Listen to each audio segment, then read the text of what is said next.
Hi hello నమస్తే welcome back to Souji Jayaram blogs. Hi అండి, అందరూ ఎలా ఉన్నారు? భోగి పండుగ అయితే మా అత్తయ్య వాళ్ళ ఇంటి దగ్గర చేసుకున్నామండి. నెక్స్ట్ సంక్రాంతి పండగకి మా పుట్టింటికి వెళ్ళామన్నమాట. అక్కడ మా చెల్లి, మా తమ్ముడు, మా చెల్లి వాళ్ళ పిల్లలు, అమ్మ నాన్న అందరితో కలిసి చాలా ఎంజాయ్ చేసాం. అలాగే మా అమ్మ వాళ్ళ ఇల్లు కూడా చూపిస్తాను మీకు. నెక్స్ట్ అలాగే పొలం కూడా వెళ్ళామండి. అక్కడ కందికాయలు, రేగ్గాయలు, చింతకాయలు ఇట్లా అన్నీ చాలా ఫుల్గా ఎంజాయ్ చేసాం. ఇంకొకటి ఫస్ట్ టైం అందరం వారసులు కలిసి మా తాతయ్యకైతే మేము అది ఏమంటారు, తర్పణం వదులుతారంటారు కదండి. సంక్రాంతికి ఏంటంటే ఆంధ్రాలో ప్రతి ఒక్కరూ చనిపోయి ఉంటారు కదా మన పెద్దవాళ్ళు, వాళ్ళకైతే పెట్టుకుంటారండి. అది ఎలా చేసుకుంటాం మా ఆంధ్రాలో అనేది చూపిస్తాను. ఆంధ్ర అని ఎందుకు అన్నానంటే తెలంగాణలో అయితే మనకి పెద్దల అమావాస్య అని వస్తుందండి. దానికి పెద్దవాళ్ళకి పెట్టుకుంటారు.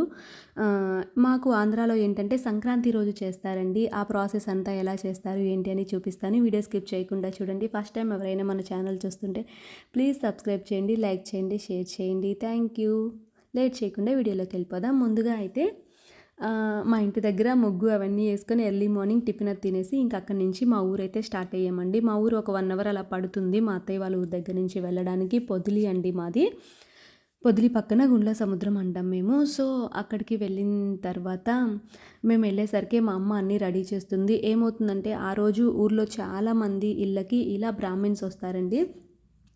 పంతులు గారు వచ్చి ఏంటంటే ఇలా చక్కగా ఒక కార్యక్రమం అనేది జరిపించి ఆ తర్వాత అక్కడున్న గుమ్మడికాయని అలాగే పప్పు ఉప్పు ఇలా మొత్తం అన్నం తినడానికి ఏమైతే మనం వాయినంలాగా ఇస్తామో అలాంటివన్నీ అయ్యగారికి అయితే దానం అయితే ఆ రోజైతే ఇస్తారనమాట. ఆ తర్వాత వాళ్ళకి అన్నానికి సరిపడా మనం బియ్యం ఒక 5 కిలోలు బియ్యం, చింతపండు, కందిపప్పు ఇలా మొత్తం స్వయం పాకదానం లాగా మనం కార్తీక మాసంలో ఇస్తూ ఉంటాం కదా, అలా ఇలా పెద్దలకి ఇలా ఈ కార్యక్రమం చేసిన రోజు కూడా ఇస్తామండి. గుమ్మడికాయ అనేది చాలా ముఖ్యం. గుమ్మడికాయ దానం భూమి దానం చేసినతో సమానం అంటారనమాట. సో ఇలా ఇది మా ఊర్లోనే జరుగుతుందండి. నాకు ఇంకెక్కడా తెలీదు. ఇప్పుడు మా అత్తయ్య వాళ్ళ ఊరు వచ్చి నేను 10 ఇయర్స్ 12 ఇయర్స్ అవుతుంది. కానీ ఇక్కడైతే ఇలాంటి కార్యక్రమం అనేది నేను చూడలేదు. వాళ్ళు చేసుకుంటారు. కాకపోతే ఏంటంటే జస్ట్ ఫోటో పెట్టి సాంబ్రాణి వేసి వాళ్ళకి ఇష్టమని వండి పెడతారు. అంతవరకే చేస్తారనమాట.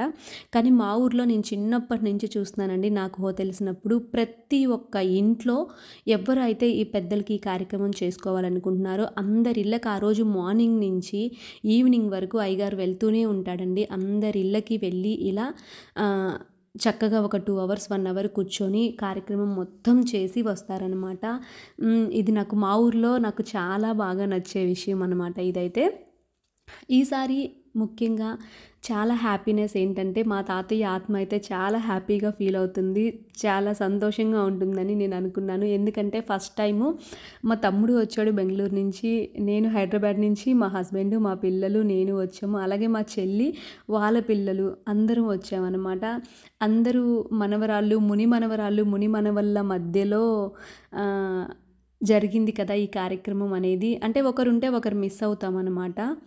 సో ఈసారి అందరి మధ్యలో జరిగింది కాబట్టి మాకు చాలా సంతోషంగా అనిపించింది. పెద్దవాళ్ళకు కూడా అందరూ ఉండడం వల్ల వాళ్ళ ఆత్మ శాంతిస్తుంది అని చెప్తారు కదా. సో వాళ్ళని పితృదేవతలు అంటారు కదండి. మనకి దేవతామూర్తుల కంటే పితృదేవతల ఆశీర్వాదాలు అనేవి ఉండడం వల్ల చాలా సంతోషంగా ఉంటుందండి కుటుంబంలో అనేది. పెద్దవాళ్ళు పంతులు గారులు చెప్తూ ఉంటారు, ముందు మనకి పితృదేవతల ఆశీర్వాదం అనేది మన కుటుంబం మీద చక్కగా ఉంటే ఆ తర్వాత దేవతామూర్తుల అనుగ్రహం అనేది బాగుంటుందంట. అందుకనే ఇలాంటి కార్యక్రమాలు ఏవైనా వచ్చినప్పుడు వాళ్ళకి చేసేవి మనం ఎప్పుడూ వదిలిపెట్టకూడదండి. అవి చేయడం వల్ల వాళ్ళ సంపూర్ణ ఆశీర్వాదం అనేది మన తరతరాలకి అందరికీ లభిస్తుందన్నమాట. సో అందుకనే పితృదేవతల ఆశీర్వాదం అనేది చాలా మంచిది. వాళ్ళ ఆత్మ ఘోషించకూడదు. వాళ్ళు బాధపడడం వల్ల అది మనకి, కుటుంబానికి, మన పిల్లలకి, తరతరాలకి అది కొంచెం ఇదిగా ఉండి దానివల్ల చాలా చికాకులు, గొడవలు ఇలాంటివి వస్తుంటాయి అన్నమాట. దేవుడు కూడా అది మెచ్చడు అని చెప్తూ ఉంటారు చాలామంది. సో అలా తాతయ్యకైతే మా నాన్న చక్కగా నువ్వులు అది ఒక ప్లేట్లో చేతిలో పోసుకొని నువ్వులు తర్పణం ఇలా వదులుతారు కదండి. మనకి పిండ ప్రదానం చేసేటప్పుడు ఎలా అయితే చేస్తారో ఇలా ఎవ్రీ ఇయర్ సంక్రాంతి రోజు అలాగే చేపిస్తారండి పెద్దవాళ్ళకి. చూసారు కదా. ఆ తర్వాత అవన్నీ అయిపోయాక అవి మొత్తం బయట తొక్కని ప్లేస్లో పోసేసి అవి మళ్ళీ క్లీన్ చేసుకొని ఆ నెక్స్ట్ మనం గుమ్మడికాయ పూజ చేసాం కదా, ఆ గుమ్మడికాయ దగ్గర బెల్లం నైవేద్యం పెట్టి ఆ బెల్లాన్ని తర్వాత ఇంట్లో ఉన్న వారసులందరూ తలా కొంచెం తింటారండి. మన గోత్రాలు చెప్పి ఒక్కొక్కరు, అంటే ఇప్పుడు మా తాతయ్యకి పెడుతున్నాడు కదా మా నాన్న, మా నానమ్మకి, అలాగే వాళ్ళ అమ్మ, వాళ్ళ నాన్న, మా తాతయ్య వాళ్ళ నాన్న, అమ్మ, ఇట్లా ఎంతమంది పేర్లు గుర్తుంటే అంతమందివి చెప్పుకుంటూ ఆ నువ్వులైతే ప్లేట్లో వదులుతూ ఉంటాడండి.